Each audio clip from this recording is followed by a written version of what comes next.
Today is Tuesday, February 7th, 2023, 7 days into Black History Month.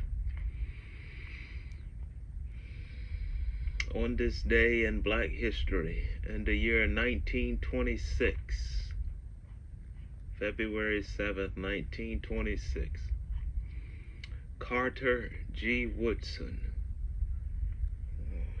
founded this week, set aside, designated this week as Black History Week. And later it was expanded to be Black History Month. Carter G. Woodson, he is the founder of Black History Month. And he was a scholar, a brilliant scholar, who was the first to study the experiences of African Americans and other African peoples in the different diasporic communities. And he compiled these findings and these studies and our experiences, our legacies, into an official study, and designated a week for the purpose of that study, of the awareness of that study. And it was later turned into a whole month of awareness and celebration. But it was first celebrated on today, February 7th, 1926. Carter G. Woodson.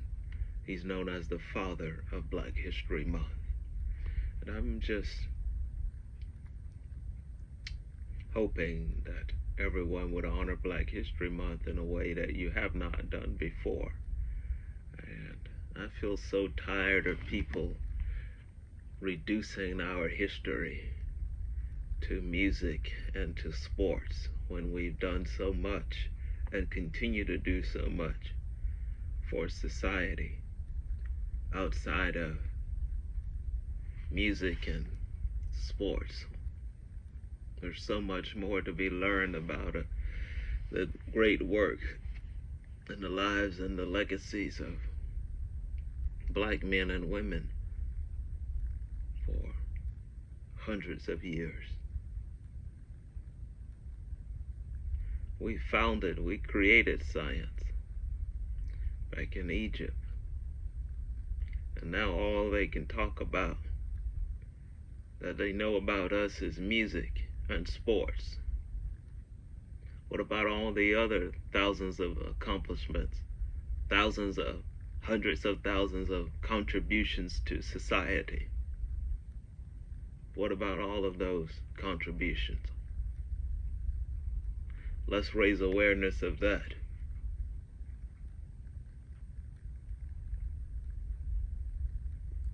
Yes. I'm just so sick of everybody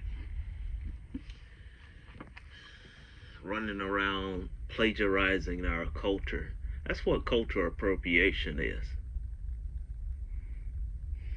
I saw the word plagiarism in one of my courses. Of course, in all college courses, there's a section in the syllabus about plagiarism. And the teacher happened to be talking about plagiarism one day. I think it was last week, and I thought that's what cultural appropriation is. It's plagiarism. Because plagiarism is the taking credit for something as your own.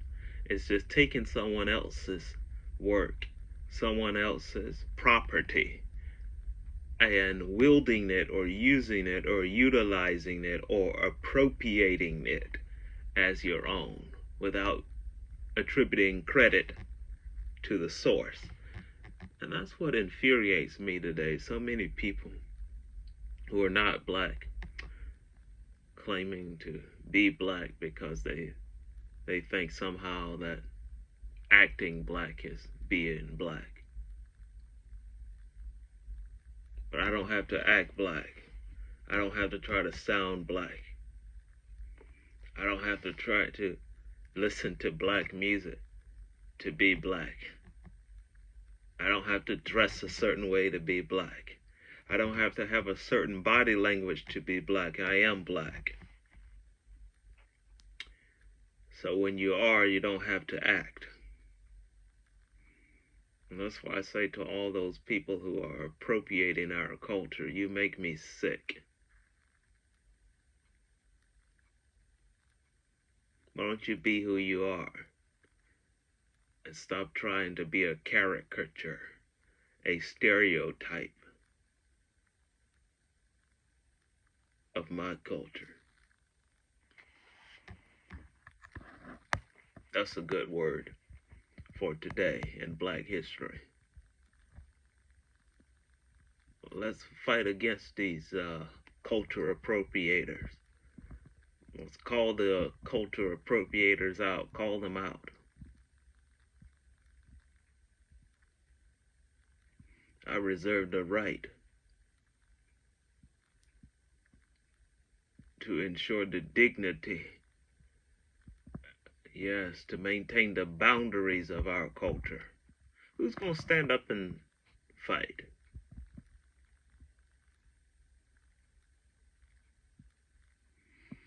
Who are the advocates and the activists today? Who are the scholars? May the scholars arise. Who are the people who know our history, who will stand and be the gatekeeper of our culture and keep our culture from collapsing? Raise awareness that our culture is bigger than music, bigger than sports, bigger than a dance. It's bigger than comedy.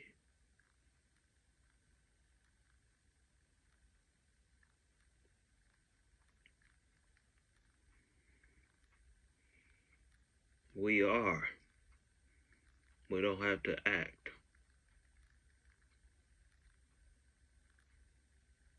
Meditate on those words. See you tomorrow.